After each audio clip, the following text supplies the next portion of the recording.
Ted Bundy.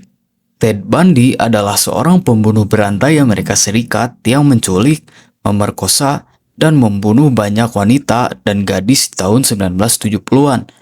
Ted Bundy kecil tumbuh dalam kebohongan dan kebingungan. Dia dibesarkan oleh kakek neneknya, dan masa kecilnya dia nggak tahu siapa ayah kandungnya. Dia bahkan percaya bahwa kakaknya adalah ibunya sendiri. Di masa kecilnya aja dia udah nunjukin tanda-tanda psikopat.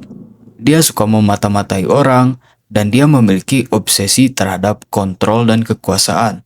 Meski di depan publik dia tampak ramah, baik dan sopan, tapi di balik semua itu ada sisi gelap yang disembunyiin.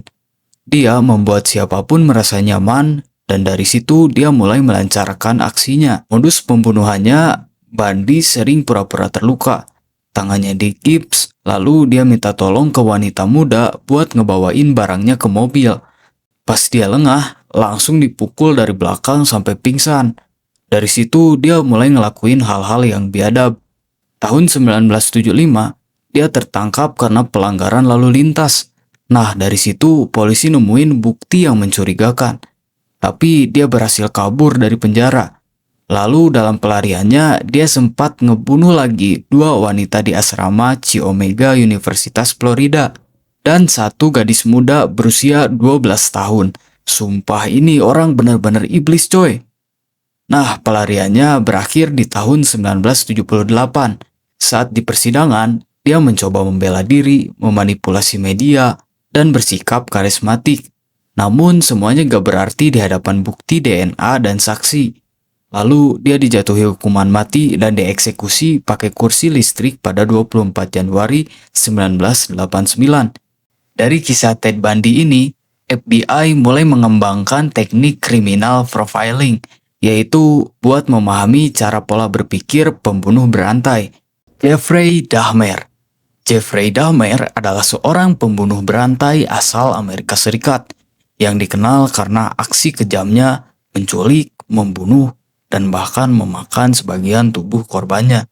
Antara tahun 1978 sampai 1991, Dahmer sudah membunuh 17 pria remaja laki-laki.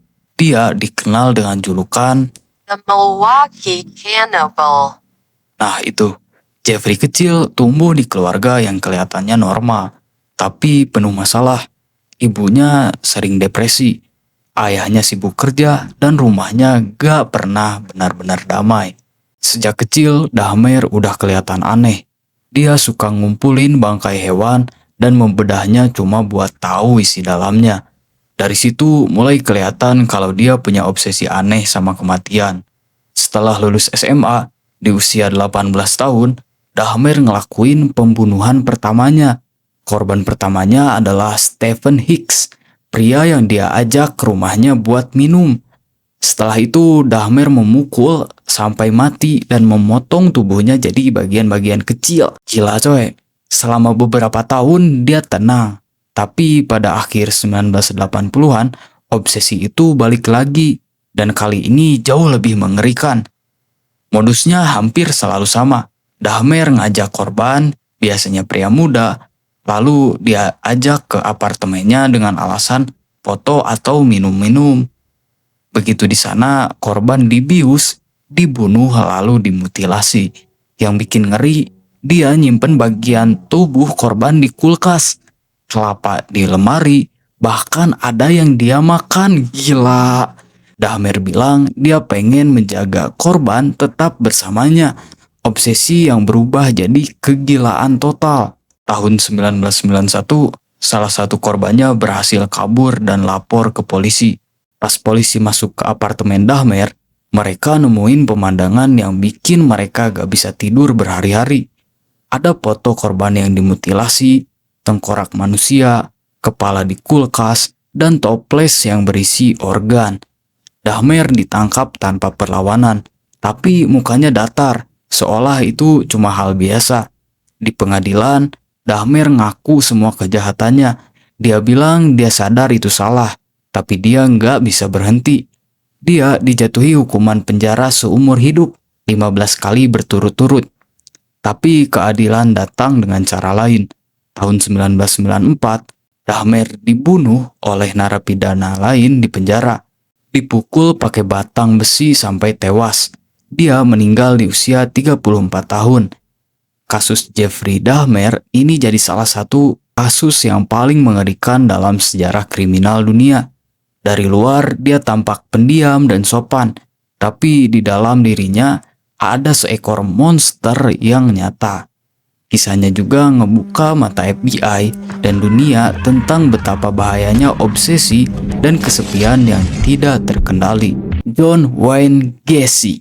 Kita panggil aja John. John adalah seorang pembunuh berantai asal Amerika Serikat yang terkenal dengan julukannya The Killer Clown. Kenapa disebut begitu? Karena di depan orang lain, dia dikenal sebagai badut yang ramah, suka tampil di pesta anak-anak, dan aktif di komunitas. Tapi di balik senyum make up badutnya, John menyimpan sisi paling gelap dari seorang manusia. John lahir tahun 1942 dari keluarga yang keras dan penuh kekerasan. Ayahnya sering memukulinya dan merendahkannya. Sejak kecil, John hidup dalam rasa takut, tapi juga haus akan pengakuan.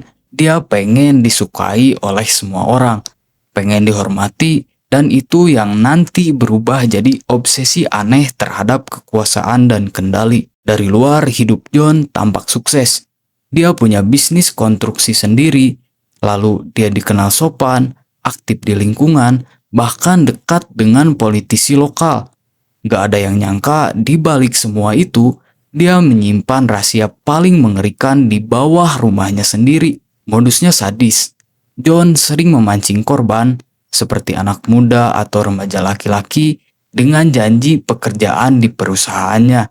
Begitu korban datang ke rumahnya, dia menawarkan minuman, lalu memperagakan trik sulap berbelenggu tangan sebagai bagian dari permainan. Begitu korbannya terikat, itulah awal dari mimpi buruk. Korban akan disiksa, dilecehkan, lalu dibunuh dengan cara dicekik. Setelah itu, tubuh mereka dikubur di bawah lantai rumahnya. Gila. Ketika akhirnya polisi menyelidiki, mereka menemukan mayat demi mayat. Totalnya ada 29 jasad di dalam ruang bawah tanahnya. Beberapa lagi ditemukan di sungai dekat rumahnya. Jadi total mencapai 33 orang. John ditangkap tahun 1978 dan selama interogasi, dia berusaha bersikap santai, seolah nggak terjadi apa-apa. Tapi bukti yang ditemukan di rumahnya sudah cukup bikin semua orang ngeri. Di pengadilan, John tetap berusaha menyangkal dan menyalahkan kepribadian lain dalam dirinya. Tapi nggak ada yang bisa menutupi fakta. Dia adalah monster berkedok manusia. John Wayne Gacy dijatuhi hukuman mati dan dieksekusi dengan suntikan mematikan pada tanggal 10 Mei 1994. Kata terakhirnya sebelum mati cuma satu, "Kiss my ass." ucapan yang menunjukkan betapa dingin dan tak berperasaan pria ini sampai akhir riwayatnya. Kasus John sampai sekarang masih dikenal sebagai salah satu kisah paling menyeramkan dalam sejarah Amerika.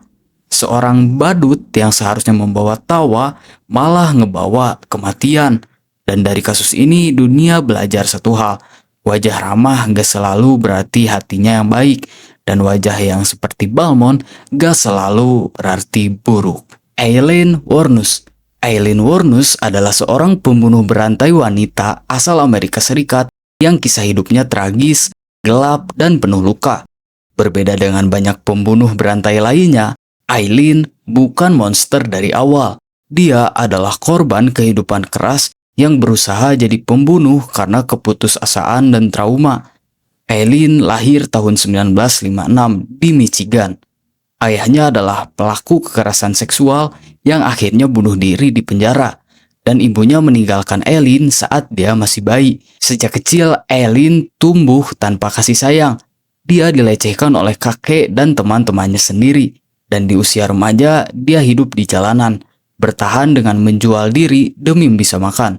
Hidupnya gak pernah stabil, penuh kekerasan, alkohol, dan penolakan. Aileen hidup berpindah-pindah, dan pada akhirnya ia mulai menyimpan kebencian mendalam terhadap laki-laki. Antara 1908 sampai 1990, Ellin membunuh 7 pria di Florida. Korban-korbannya adalah pria yang ia temui saat bekerja sebagai pekerja seks. Modusnya sederhana, dia menembak mereka dengan pistol kaliber 22, lalu mencuri mobil atau barang-barang korban. Ketika ditangkap, Ellin mengaku bahwa semua pembunuhan itu dilakukan karena membela diri. Dia bilang semua pria itu berusaha memperkaosnya, dan dia hanya mencoba melindungi diri. Tapi bukti-bukti di lapangan gak semuanya ngedukung pernyataannya. Beberapa korban bahkan tidak menunjukkan tanda-tanda perlawanan. Selama di persidangan, Ellin sering meledak marah, berteriak, bahkan menangis. Jelas terlihat bahwa hidupnya penuh trauma dan ketidakstabilan mental. Tapi di mata hukum, dia tetap dianggap bersalah. Ellin dijatuhi hukuman mati dengan suntikan mematikan. Sebelum dieksekusi pada 9 Oktober 2002, Ellin berkata dengan tenang, Yes, I'll be back, like Independence Day with Jesus. kalimat aneh itu menunjukkan betapa rusaknya kondisi mental di akhir hidup. Setelah kematiannya, kisah Ellin menjadi simbol tragis tentang kekerasan, kemiskinan, dan kegilaan. Dia bukan hanya pembunuh, tapi juga produk dari kehidupan yang penuh penderitaan. Film Monster 2003 yang diperankan Charlize Theron menceritakan kisah hidupnya, dari gadis yang terluka hingga wanita yang kehilangan kendali. Charlize bahkan memenangkan Oscar karena perannya sebagai Ellin. Ellin Wuornos tetap dikenang bukan cuma karena kejahatannya, tapi juga karena kisah kelam tentang bagaimana dunia bisa menciptakan seorang pembunuh. Jack the Ripper. Jack the Ripper adalah salah satu pembunuh berantai paling misterius dalam sejarah dunia. Dia bukan cuma pembunuh, tapi simbol dari teror tanpa wajah yang mengguncang Inggris di abad ke-19. Kisah ini terjadi di Whitechapel, London tahun 1888. Pada masa itu, daerah itu dikenal kumuh, penuh kemiskinan, pelacuran, dan kejahatan. Dan di tengah kegelapan itu, muncul sosok bayangan yang dikenal sebagai Jack the Ripper. Jack memburu korban di malam hari. Semuanya adalah wanita pekerja seks. Modusnya mengerikan. Dia menyerang dengan cepat, memotong tenggorokan korban, lalu memutilasi tubuhnya dengan brutal. Yang bikin dunia geger, pembunuh ini melakukan mutilasi dengan presisi, seolah-olah dia punya pengetahuan anatomi manusia. Itu bikin banyak orang percaya kalau Jack the Ripper mungkin adalah dokter atau ahli bedah. Polisi saat itu benar-benar kewalahan. Mereka nggak punya teknologi forensik, nggak ada DNA, nggak ada CCTV, cuma surat misterius yang dikirim ke polisi dengan tanda tangan From Hell, Jack the Ripper. Surat itu penuh darah dan ancaman, seolah si pembunuh menikmati permainan ini. Total ada 5 korban utama yang diyakini dibunuh oleh Jack the Ripper. Tapi banyak teori bilang jumlahnya bisa lebih. Yang pasti, cara pembunuhannya sama sadisnya. Polisi Inggris melakukan penyelidikan besar-besaran, tapi hasilnya nihil. Identitas Jack the Ripper gak pernah terungkap sampai sekarang. Bahkan setelah lebih dari 130 tahun, namanya masih hidup sebagai legenda kelam. Banyak teori bermunculan, ada yang bilang dia dokter bangsawan, tukang jagal, bahkan anggota keluarga kerajaan Inggris. Tapi semua itu cuma dugaan. Jack the Ripper adalah simbol dari ketakutan yang tak terlihat. Pembunuh yang menghilang begitu saja, meninggalkan darah, misteri, dan rasa penasaran yang gak pernah terjawab. Dan mungkin itulah yang bikin kisahnya tetap hidup sampai hari ini.